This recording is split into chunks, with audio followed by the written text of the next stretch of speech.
अक्सर हम जब हिंदू धर्म की बात करते हैं तो ध्यान मंदिरों, पूजा पाठ या रीति रिवाजों पर ही जाता है ना? हाँ, यह आम धारणा है। लेकिन क्या ये पूरी तस्वीर है? हमारे पास जो स्रोत हैं वो इशारा करते हैं कि भाई इसके अंदर एक बहुत गहरा दर्शन है, जीवन को समझने का, बदलने का। बिल्कुल सही कहा। देखिए, कर्मकांड और रीति रिवाज जरूर हिस्सा हैं, पर हिंदू चिंतन की असली गहराई तो उसके फिलोसॉफिकल प्रिंसिपल्स में है। ये सिद्धांत उन बुनियादी सवालों से जुड़े हैं जो हम सब कभी ना कभी सोचते हैं। हम क्यों हैं? हमारे कामों का मतलब क्या है? जीवन का असल मकसद क्या है? और आज हमारी इस बातचीत का, इस गहरी चर्चा का मकसद भी यही है। इन स्रोतों के आधार पर हिंदू दर्शन के कुछ मूल सिद्धांत जैसे कर्म, धर्म, मोक्ष, इनको जरा खंगालें। हाँ, सिर्फ परिभाषा नहीं, बल्कि ये समझने की कोशिश करें कि आज की भागदौड़ भरी जिंदगी में ये चीजें कैसे काम आ सकती हैं, कैसे हमें रास्ता दिखा सकती हैं। बिल्कुल सही दिशा पकड़ी है। देखिए, लक्ष्य सिर्फ ज्ञान इकट्ठा करना नहीं है, बल्कि उन सूत्रों को समझना है जो जीवन जीने की कला सिखा सकें। ये एक तरह से आप कह सकते हैं जीवन के लिए एक ऑपरेटिंग सिस्टम को समझना है, जैसा इन स्रोतों में बताया गया है। तो फिर चलिए शुरू करते हैं उन दो शब्दों से जो शायद सबसे ज्यादा सुने जाते हैं, कर्म और धर्म। ये हिंदू विचार के बिल्कुल केंद्र में है। तो कर्म का सिद्धांत और धर्म की अवधारणा, इनका क्या महत्व है, क्या है ये असल में? देखिए, ये दोनों चीजें आपस में बहुत गहराई से जुड़ी हुई हैं। कर्म का मतलब तो हुआ मूल रूप से क्रिया या काम। एक्शन। हाँ, एक्शन। लेकिन इसका सिद्धांत ये कहता है कि हर कर्म का एक नतीजा होता है, एक परिणाम, और वो परिणाम कर्ता को भोगना पड़ता है। अच्छा। ये एक तरह का आप कह सकते हैं कॉज एंड इफेक्ट का नियम है। लेकिन ये सिर्फ फिजिकल दुनिया पर नहीं, बल्कि नैतिक और आध्यात्मिक लेवल पर भी लागू होता है। और धर्म, वो सिर्फ रिलीजन तो नहीं है? नहीं, बिल्कुल नहीं। धर्म का मतलब सिर्फ मजहब या रिलीजन नहीं है। इसका बहुत व्यापक अर्थ है। कर्तव्य, सही आचरण, नैतिक जिम्मेदारी, यहाँ तक कि व्यक्ति का स्वभाव या उसकी प्रकृति, राइट कंडक्ट, ड्यूटी। अच्छा। और कर्म के बारे में भगवत गीता का वो प्रसिद्ध श्लोक है जिसका जिक्र हमारे स्रोतों में भी है, कर्मणीय वाधिकारस्ते मां फलेषु कदाचन, अध्याय 2, श्लोक 47। हाँ, ये श्लोक तो कर्मयोग का आधार स्तंभ है। बिल्कुल सही। कर्मणीय अधिकारस्ते यानी तुम्हारा अधिकार सिर्फ कर्म करने में है। मां फलेषु कदाचन, उसके फलों पर कभी नहीं। और आगे वो ये भी कहता है, मां कर्म फल हेतुर्भूर मां ते संगोस्त्व कर्मणि। इसका क्या मतलब हुआ? इसका मतलब है कि न तो तुम कर्मों के फल का कारण बनो, ये सोचकर कर्म मत करो कि मुझे ये फल चाहिए, और न ही कर्म न करने में तुम्हारी आसक्ति हो, मतलब आलसी मत बनो। लेकिन इसका मतलब क्या सिर्फ इतना है कि फल की चिंता मत करो? इसमें और क्या गहराई है? क्योंकि असल जिंदगी में तो हम हर काम किसी ना किसी फल की उम्मीद से ही करते हैं ना। ये बहुत स्वाभाविक सवाल है। देखिए, ये श्लोक हमें उदासीन या पैसिव बनने को नहीं कह रहा। अच्छा। ये कह रहा है कि कर्म करते समय हमारा पूरा ध्यान, हमारी पूरी एनर्जी उस काम को सबसे अच्छे तरीके से करने में लगनी चाहिए, ना कि सिर्फ उसके होने वाले रिजल्ट पर अटके रहने में। जब हम परिणाम से बहुत ज्यादा जुड़ जाते हैं, चाहे वो सफलता का लालच हो या असफलता का डर, तो हमारा जो अभी का काम है वो प्रभावित होता है। हम स्ट्रेस में आ जाते हैं, हमारी डिसीजन मेकिंग गड़बड़ा जाती है। अच्छा, तो ये फोकस बदलने की बात है। मतलब रिजल्ट से हटाकर प्रोसेस पर फोकस लाओ। बिल्कुल। आपकी प्रेरणा फल के लोभ या डर से नहीं, बल्कि अपने धर्म यानी अपने कर्तव्य को निभाने की भावना से आनी चाहिए। उदाहरण के तौर पर? सोचिए, एक सर्जन ऑपरेशन कर रहा है। अगर वो सिर्फ ये सोचता रहे कि मरीज बचेगा या नहीं, या मुझे कितनी फेम मिलेगी, तो क्या वो अपना बेस्ट दे पाएगा? शायद नहीं। उसका ध्यान तो अपने हुनर पर, अपनी एकाग्रता पर होना चाहिए, है ना? फल तो देखो कई चीजों पे निर्भर करता है जिन पर हमारा पूरा कंट्रोल नहीं होता। हाँ। पर कर्म को ईमानदारी से करना, वो हमारे हाथ में है। ये सुनने में तो बहुत आदर्शवादी लगता है। क्या ये वाकई संभव है, खासकर आज के कॉम्पिटिटिव माहौल में जहां हर कोई रिजल्ट के पीछे भाग रहा है? आदर्शवादी है, मानता हूं, लेकिन असंभव नहीं है। ये एक अभ्यास है, एक तरह का मेंटल डिसिप्लिन। आप कोशिश तो कर सकते हैं। जब हम परिणाम की चिंता से थोड़ा हटकर काम करते हैं, तो एक अजीब सी शांति मिलती है, एक फ्रीडम महसूस होती है। हार का डर और जीत का अहंकार, ये दोनों ही कमजोर पड़ जाते हैं। अच्छा। इससे ना सिर्फ स्ट्रेस कम होता है, बल्कि हमारी डिसीजन मेकिंग ज्यादा साफ और निष्पक्ष हो जाती है, क्योंकि वो सिर्फ नतीजे के लालच या डर से नहीं चल रही होती। ये एक तरह की साइकोलॉजिकल मजबूती देता है। यानी कर्म के सिद्धांत को फॉलो करना हमें इमोशनली ज्यादा स्टेबल बना सकता है। ये तो दिलचस्प है। हाँ। अब अगर कर्म साधन है तो हिंदू दर्शन के हिसाब से जीवन का परम लक्ष्य क्या माना गया है? यहाँ पर मोक्ष और आत्म साक्षात्कार जैसे शब्द आते हैं। हाँ, कर्म और धर्म तो नैतिक और व्यावहारिक जीवन का आधार बनाते हैं, लेकिन हिंदू दर्शन का जो अल्टीमेट गोल है वो अक्सर मोक्ष या मुक्ति को माना जाता है। मोक्ष यानी लिबरेशन। हाँ, मोक्ष का लिटरल मतलब है छूट जाना। अब सवाल है किससे छूटना? जन्म मृत्यु के अंतहीन चक्र से, जिसे संसार कहते हैं, और उससे जुड़े हुए जो दुख हैं, जो लिमिटेशंस हैं, उनसे मुक्ति। और ये आत्म साक्षात्कार, सेल्फ रियलाइजेशन, क्या ये मोक्ष ही है या उससे जुड़ा है? आत्म साक्षात्कार को आप मोक्ष पाने का रास्ता या उसका नतीजा समझ सकते हैं। इसका मतलब है अपने आत्मन यानी अपनी आत्मा के असली स्वरूप को जानना, अपने असली मैं को जानना। हाँ, ये समझना कि मैं असल में कौन हूँ। क्या मैं ये शरीर हूँ, ये मन या बुद्धि हूँ, या इनसे भी परे कुछ और? हिंदू दर्शन, खासकर उपनिषद, कहते हैं कि हमारा जो वास्तविक स्वरूप है वो शरीर और मन से परे है। वो एक शुद्ध शाश्वत चेतना है, प्योर कॉन्शियसनेस। और इसी कॉन्टेक्स्ट में उपनिषदों के वो महावाक्य आते हैं, है ना? जैसे छांदोग्य उपनिषद का तत्वमसि। स्रोत बताते हैं कि ये बहुत महत्वपूर्ण है। अत्यंत महत्वपूर्ण। ये महावाक्य उपनिषदों के जो गहरे सत्य हैं उनको सूत्र रूप में, मतलब कंडेंस्ड फॉर्म में बताते हैं। तत्वम असि का मतलब है वह तुम हो। वह तुम हो। हाँ, यहाँ तत् यानी वह, परम सत्य, परम चेतना या ब्रह्म की ओर इशारा करता है, जो इस पूरी सृष्टि का स्रोत है, आधार है।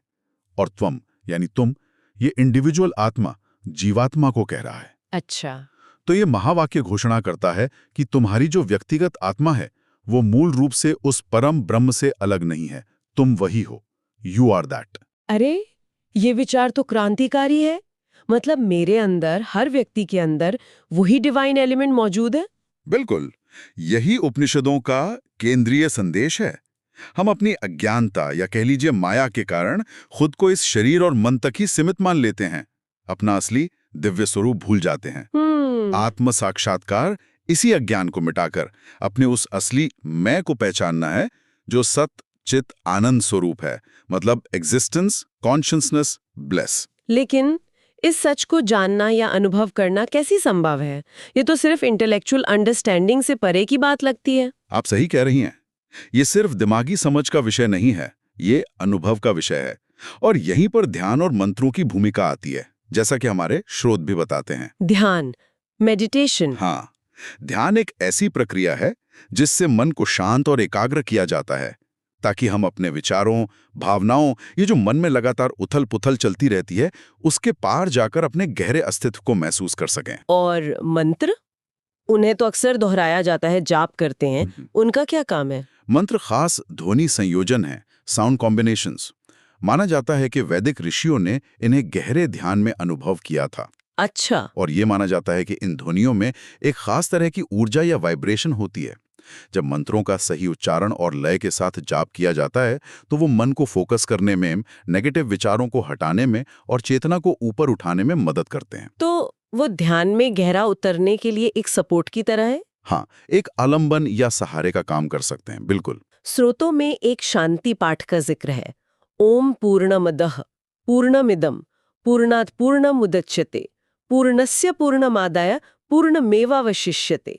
ये सुनने में तो बहुत अच्छा लगता है, पर इसका मतलब क्या है और ये शांति कैसे लाता है? ये ईशावास्य उपनिषद का एक बहुत प्रसिद्ध शांति मंत्र है और इसका अर्थ बहुत गहरा है। पूर्णमदः मतलब वह परम तत्व ब्रह्म पूर्ण है, कंप्लीट है। हाँ, पूर्णमिदम, ये जो जगत उससे उत्पन्न हुआ भी पूर्ण है। पूर्णात् पूर्णमुदच्यते, क्योंकि पूर्ण से ही पूर्ण उत्पन्न होता है। ओके। और सबसे दिलचस्प लाइन है, पूर्णस्य पूर्णमादाय पूर्णमेवावशिष्यते। अगर इस पूर्ण जगत को उस पूर्ण ब्रह्म से निकाल भी लिया जाए तो भी पीछे पूर्ण ही बचता है। ये थोड़ा मुश्किल है समझना, जैसे गणित में होता है infinity minus infinity is still infinity, कुछ वैसा। हाँ, ये एनालॉजी कुछ हद तक मदद कर सकती है। ये मंत्र दरअसल सृष्टि की जो फंडामेंटल यूनिटी है और कंप्लीटनेस है उसकी ओर इशारा करता है। ये कहता है कि स्रोत ब्रह्म भी अनंत और पूर्ण है और उससे निकली सृष्टि भी अपने आप में पूर्ण है। तो इससे शांति कैसे मिलती है? ये हमें अभाव और अधूरेपन की भावना से मुक्त करता है। जब हम ये महसूस करते हैं कि सब कुछ उसी एक पूर्ण सत्ता की अभिव्यक्ति है और हम भी असल में पूर्ण हैं, तो मन में जो कमी, जलन या संघर्ष का भाव होता है वो शांत होने लगता है। ये समझ ही अंदरूनी शांति और हार्मोनी लाती है। ये तो दुनिया को देखने का नजरिया ही बदल सकता है। बिल्कुल। और ध्यान के अभ्यास के लिए स्रोत ओम तत्सत पर ध्यान केंद्रित करने का सुझाव देते हैं। ये क्या है? हाँ, ओम तत्सत भी एक बहुत महत्वपूर्ण वैदिक कथन है। इसका जिक्र भगवत गीता में भी है। ओम तो परम ब्रह्म का प्रतीक है। तत् का मतलब है वह, यानी परम सत्य, और सत का मतलब है सत्य या अस्तित्व। तो मतलब हुआ ओम ही परम सत्य है। हाँ, मोटा मोटा यही अर्थ है। तो इस पर ध्यान केंद्रित करना मतलब अपने मन को बाहरी दुनिया की जो भ्रामक चीजें हैं उनसे हटाकर उस अल्टीमेट रियलिटी की ओर मोड़ना है। इसके नियमित अभ्यास से मन शांत होता है, कंसंट्रेशन बढ़ता है और व्यक्ति अपने अंदर के सत्य के ज्यादा करीब आता है। ये सिर्फ एक शब्द नहीं, बल्कि उस परम चेतना का एक साउंड फॉर्म माना जाता है। तो हमने कर्म और धर्म की बात की, जो सही कर्म करने का तरीका बताते हैं, मोक्ष और आत्म साक्षात्कार जो अंतिम लक्ष्य हैं, और ध्यान मंत्र जो साधन है। हाँ। क्या हिंदू दर्शन जीवन को एक होलिस्टिक तरीके से जीने के लिए कोई और मार्गदर्शन भी देता है, जैसे रोजमर्रा की जिंदगी के उद्देश्य क्या होने चाहिए? बिल्कुल देता है। हिंदू दर्शन जीवन को सिर्फ त्याग या सिर्फ अध्यात्म तक सीमित नहीं करता। ये जीवन के सभी पहलुओं को समेटता है। और इसी संदर्भ में पुरुषार्थ चतुष्टय की अवधारणा आती है। पुरुषार्थ चतुष्टय ये क्या है? ये है मानव जीवन के 4 मूलभूत उद्देश्य या लक्ष्य, 4 पिलर्स आप कह सकती हैं। अच्छा, कौन से हैं ये 4? ये हैं धर्म, अर्थ, काम और मोक्ष। ओके। 1 धर्म, जैसा हमने पहले बात की, नैतिकता, कर्तव्य, सही आचरण, ये बाकी तीनों का आधार है। 2 अर्थ, इसका मतलब है भौतिक समृद्धि, पैसा, सिक्योरिटी, सोशल स्टैंडिंग, मतलब जीवन चलाने के लिए जो जरूरी साधन है, लेकिन इसे धर्म के दायरे में रहकर नैतिक तरीकों से कमाना है। ठीक है। 3 काम, ये है इंद्रिय सुख, इच्छाएं, प्लेजर, प्रेम, आर्ट्स का आनंद। जीवन के इस पहलू को भी महत्व दिया गया है, लेकिन इसे भी धर्म के कंट्रोल में रहकर एंजॉय करना है ताकि ये विनाशकारी ना बने। और चौथा? 4 मोक्ष, ये परम लक्ष्य है, मुक्ति, सेल्फ रियलाइजेशन, जन्म मृत्यु के चक्कर से परे जाना। तो ये तो एक बहुत ही बैलेंस्ड अप्रोच लगता है। ये जीवन से भागने की बात नहीं कर रहा, बल्कि जीवन के सभी dimensions, ethics, material needs, desires और स्पिरिचुअल गोल्स सबको साथ लेके चलने की बात कर रहा है। बिल्कुल, यही इसकी खूबसूरती है। ये एक होलिस्टिक अप्रोच है। ये कहता है कि जीवन को पूरी तरह से जियो, लेकिन धर्म के गाइडेंस में। अर्थ और काम जीवन के इंपॉर्टेंट हिस्से हैं, पर वो साधन है, साध्य नहीं। एंड गोल तो मोक्ष है, लेकिन उस तक पहुंचने के लिए बाकी 3 को भी सही ढंग से निभाना जरूरी है। और इन सब सिद्धांतों को, कर्म का नियम, धर्म का पालन, इन पुरुषार्थों का संतुलन अपनी डेली लाइफ में उतारने का प्रैक्टिकल तरीका क्या है? यहीं पर शायद कर्म योग की भूमिका आती है ना? आपने सही पकड़ा। कर्मयोग, जैसा भगवत गीता में काफी डिटेल में बताया गया है, इन सभी दार्शनिक सिद्धांतों को रोजमर्रा की जिंदगी में जीने का एक बहुत शक्तिशाली तरीका है। कर्मयोग का सार है अपने सभी कामों को डिटैच होकर, फल की चिंता किए बिना अपने कर्तव्य या धर्म समझकर करना। तो कर्मयोग सिर्फ डिटैचमेंट से काम करना ही है, या इसमें कुछ और भी शामिल है? रोज की जिंदगी में इसे कैसे प्रैक्टिस करें? इसमें डिटैचमेंट तो है ही, साथ ही 2 और महत्वपूर्ण तत्व हैं। एक तो है सचेतनता, यानी माइंडफुलनेस। माइंडफुलनेस। हाँ, मतलब जो भी काम कर रहे हैं उसे पूरी जागरूकता के साथ प्रेजेंट मोमेंट में रहकर करना, मन को भटकने न देना। और दूसरा है समर्पण या सेवा भाव। समर्पण, अपने कर्मों को ईश्वर को समर्पित करना या लोक कल्याण की भावना से करना। मैं कर रहा हूं, इस ईगो को छोड़ना। कोई उदाहरण दे सकते हैं? जैसे मान लीजिए कोई सॉफ्टवेयर इंजीनियर है या कोई घर संभाल रही है, वो कर्मयोग कैसे कर सकता है? बेस्ट स्किल लगाकर एक बेहतरीन और यूजफुल प्रोडक्ट बनाने के कर्तव्य भाव से लिखना। कोड लिखते समय पूरी तरह उसी पर ध्यान देना, ना कि फ्यूचर की चिंताओं में खोए रहना। और घर संभालने वाला? इसी तरह घर संभालने वाला व्यक्ति अगर अपने रोज के कामों को बोझ ना समझकर परिवार की सेवा या घर को सुव्यवस्थित रखने के अपने धर्म के रूप में देखे और पूरी जागरूकता और प्रेम से करे, तो वो भी कर्मयोग का अभ्यास कर रहा है। बर्तन धोना या खाना बनाना भी एक मेडिटेटिव क्रिया बन सकती है अगर उसे सही भाव से किया जाए। तो मतलब कोई भी काम, छोटा हो या बड़ा, अगर सही एटीट्यूड और अवेयरनेस के साथ किया जाए तो वो एक स्पिरिचुअल प्रैक्टिस बन सकता है। निश्चित रूप से यही कर्मयोग की सुंदरता है। यह हमें सिखाता है कि आध्यात्मिकता के लिए हमें दुनिया छोड़कर जंगल जाने की जरूरत नहीं है। अच्छा। हम अपने काम की जगह पर, अपने परिवार में, अपनी सोसाइटी में रहते हुए भी अपने कर्मों के जरिए ही सेल्फ प्योरिफिकेशन और सेल्फ डेवलपमेंट कर सकते हैं। ये जीवन को एक गहरा मतलब और उद्देश्य देता है। ये सब सुन के लगता है कि हिंदू दर्शन सिर्फ पुराने जमाने के ऋषियों के लिए नहीं है, बल्कि आज के इंसान के लिए भी इसमें बहुत कुछ काम का है, प्रासंगिक है। बिल्कुल। अगर हम इस पूरी चर्चा के जो मुख्य निष्कर्ष हैं, की टेकअवेज हैं, उनको समेटना चाहें तो क्या कहेंगे? मेरे ख्याल से पहला और सबसे जरूरी निष्कर्ष ये है कि हिंदू दर्शन एक जीवंत और प्रैक्टिकल जीवन दृष्टि है। ये सिर्फ थियरी का कलेक्शन नहीं है, बल्कि जीवन में उतारा जा सकने वाला ज्ञान है जो अंदर से बदलाव ला सकता है। दूसरा, कर्म और धर्म के सिद्धांत हमें एक नैतिक दिशा देते हैं। यह हमें सिखाते हैं कि कैसे अपने कर्तव्यों को निभाएं और कैसे कर्मों के नतीजों से डिटैच्ड रहकर मेंटल पीस और स्टेबिलिटी पाएं। यह आज की स्ट्रेसफुल लाइफ में डिसीजन लेने के लिए एक मजबूत बेस देता है। बिल्कुल। तीसरा, मोक्ष और आत्म साक्षात्कार का लक्ष्य हमें जीवन का एक अल्टीमेट पर्पस देता है, जो सिर्फ मटीरियल सक्सेस से कहीं आगे है।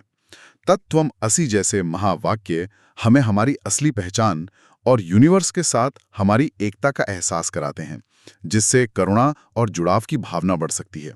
और चौथा, ध्यान और मंत्र जैसी जो टेक्निक्स हैं, वो सिर्फ धार्मिक रस्म नहीं है, बल्कि मन को कंट्रोल करने, सेल्फ अवेयरनेस बढ़ाने और अंदरूनी शांति खोजने के साइंटिफिक टूल की तरह है।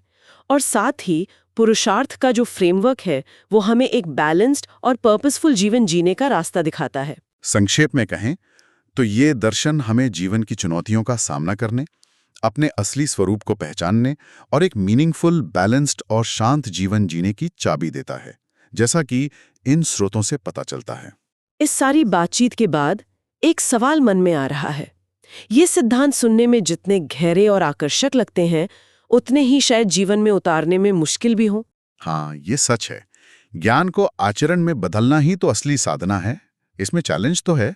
तो सोचने वाली बात यह है कि अगर कोई व्यक्ति इनमें से किसी एक सिद्धांत को, चाहे वो कर्म पर अनासक्ति हो या तत्वमसी का बोध या वो पूर्णता का भाव, पूरी ईमानदारी और गहराई से अपने रोजमर्रा के जीवन में उतारने का संकल्प ले, तो उसका व्यक्तिगत अनुभव कैसा होगा, उसकी लाइफ पर क्या असर पड़ेगा?